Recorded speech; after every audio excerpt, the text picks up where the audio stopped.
let's start with Brandon Aiyuk and the contract talk. Okay, still no deal with the 49ers. RC reported on the show yesterday, our insider, that Aiyuk was meeting with the team.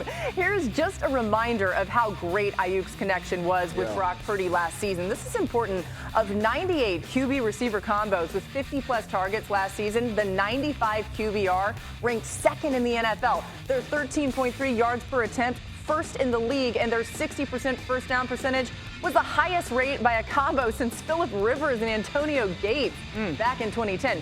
RC, I mentioned it. You've had a lot of conversations with Aiyuk. He joined you on your podcast, The Pivot, coming out this Friday, by the way, so don't miss it. What more can you tell us in regards to his negotiations? You know what was interesting is I had some pushback on a couple of things. Like I asked him, I said, Brandon, you know, you're asking to be paid like the Amon-Ra St. Browns, the A.J. Browns, and some of those guys. And I said, we haven't seen you be asked to carry the torch of the offense the way that those dudes have. And he said, look where I line up and look who's guarding me. He said, I beat one-on-one coverage. I beat the best man on the other side of the field. And he said, and I do that, and I put up over 1,300 yards without getting the type of targets that some of those big-name wide receivers have gotten. But you guys know how it is, that if we aren't using you in that manner, that means you aren't as valuable to us as they are to their team. And like I said yesterday, he's taken this negotiation extremely personal. And he does say, and he said to me, if I'm not in San Francisco, I'm comfortable being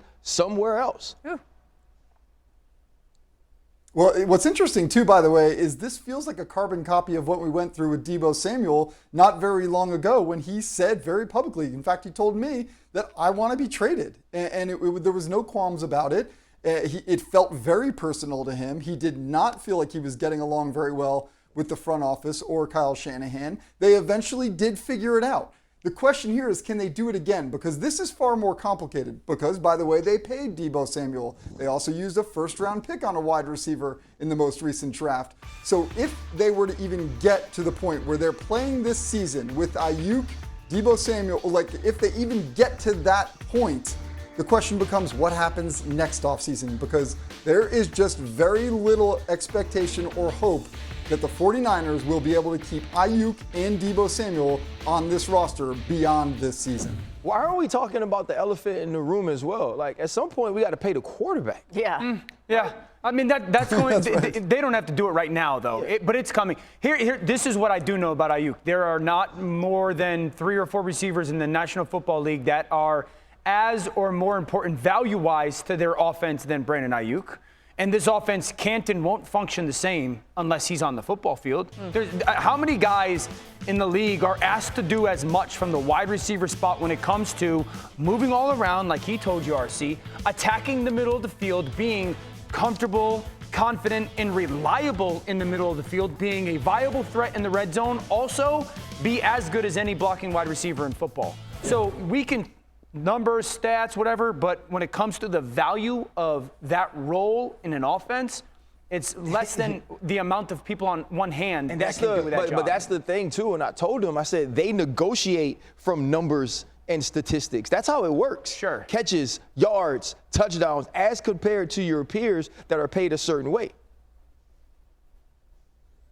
I think the situation is completely different. I hear what both of y'all are saying, but it's one of the conversations that we have when we allude to the San Francisco 49ers in a number of ways. The overall arching conversation about Brock Purdy was, does he benefit from being in the system, and is he really good or not? There is no doubt. I'm in agreement with both of you guys that Brandon Aiyuk is elite. He's an elite wide receiver based on what you just said, RC, about the statistics. But the value, Dan, and the price is where I get to. Because when you look at a team that not only traded for Christian McCaffrey, but also paid him this offseason, when you think about George Kittle, you think about what they did with Deebo Samuel and what they wasn't without Deebo Samuel and Trent Williams on the field. This team got to make a real decision about how much money you allocating, because you've shown that you can have success in a number of different ways. I think it just makes it difficult. It has nothing to do with Brandon Aiyuk's ability or should he be paid as a top wide receiver. But it's always the conversation when we get to the 49ers, value as opposed to how we set you up to create that value. I know this. You will not find many people to do as much as he does at the high level that he does. Agreed. Guys at that position that do all of that, there's not a lot of them. Which also makes you think about what you mentioned, how he said he was 100%. Comfortable potentially going to another team. There are going to be some teams who would like to talk to him if it gets to that point. I don't feel like it will, but we'll see. How about Brock Purdy, though? RC said this. He's got to get paid. Here's what tight end George Kittle had to say on his quarterback. Sorry, Marcus. I mean, he looks like the guy, which is really nice. He's in the building every day. He's the same guy every single day. It's consistent. He's incredibly competitive. It's fun seeing him like yell at guys when they don't hit the route depth, if they have the wrong landmark. Like he's taking control of the offense and making it his. You know, it's Kyle and Kyle's calling the plays, but Brock's like getting guys to do what he wants them to do, which is really fun to see.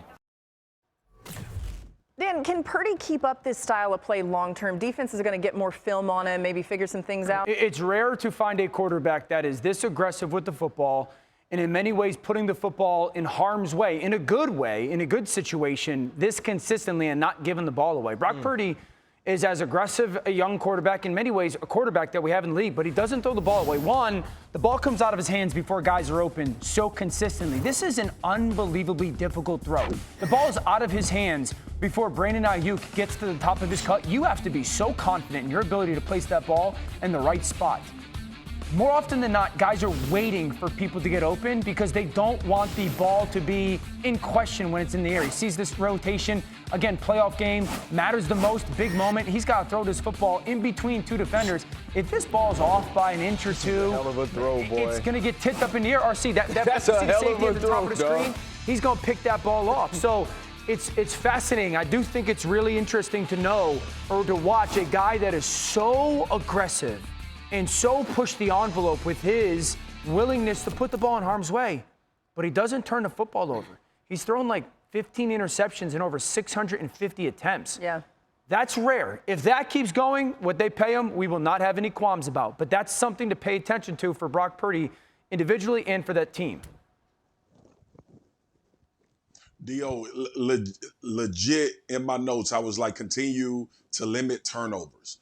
Like, to me, that's his best characteristic, especially in this offense. The one way you beat San Francisco is if the quarterback gives the ball away, and he does not. So that's the one thing when we talk about him improving. And I love what George Kittle just said, because I think that's the progression. The progression is, and we throw the word out there a lot, leadership. It's about taking ownership. It felt like at times last year, and we talked about it being so many other guys that Brock Purdy just had to kind of play his role and exist. Well, we know how the heat is turned up on a quarterback. RC mentioned it a little bit more. Boogie mentioned it. A little bit more film. You understand how he plays. Now it's going to be his continuation of not only his maturation at quarterback, but his playmaking ability like it came out in the playoffs. Yeah. I think he'll have to have more of that as we go forward, because more will be asked of him than it was this particular year, like we shouted and fought about all season long. All right, so let's think about this. His A.J. Brown isn't coming. His Stephon Diggs isn't coming. When you look at the people that have surrounded Brock Purdy early on in his career, they're not going to go out and get better wide receivers, better running backs to surround him with to help him take that leap like we saw Josh Allen take, like we saw Jalen Hurts take. And when we watch him play ball, he processes extremely fast. He adjusts extremely fast. We saw playmaking ability in Detroit. So my question to you is, Dan, if he's going to take the next step, what is it that he acquires going forward that he doesn't already have? Nothing. There's every attribute that you need and or want to have your elite high-level win because of quarterback have, he has. The question for Brock Purdy is going to be, can he do it over the course of 2, 3, 4, 5, 6 years? But there is no leap to be had. He took the leap from the first time he stepped on the field. Right, and so that's what I'm wondering. When I watch Patrick Mahomes now, I see Patrick Mahomes as a better processor, as a better leader, as someone who understands defenses at a much higher level than he did early on in his career when he was crazy good then. So for me, it's what does Brock Purdy do? What does he change? How does he affect change on his team in a different way than he already has to beat those elite level guys that we're talking about? Go, Marcus. DORC real quick. And it wasn't that he was bad in this stretch last year, but as simple as this, figure out a way to win 2 or 3 of those games when you're not full boat. when you don't have all Got your you. guys. Yep. And it has nothing to do, like, on his play. We talked about the play he made to Aiyuk at the end of the game. They could have won. They missed the field goal. But early on, 1 through 4 quarters, can you ascend to be that guy where it's not with you, but you can come out on the other end and get it done. They're always going to have the pieces. They're always going to have the scheme in that offense. So there are those moments, though, where he's going to have to step up.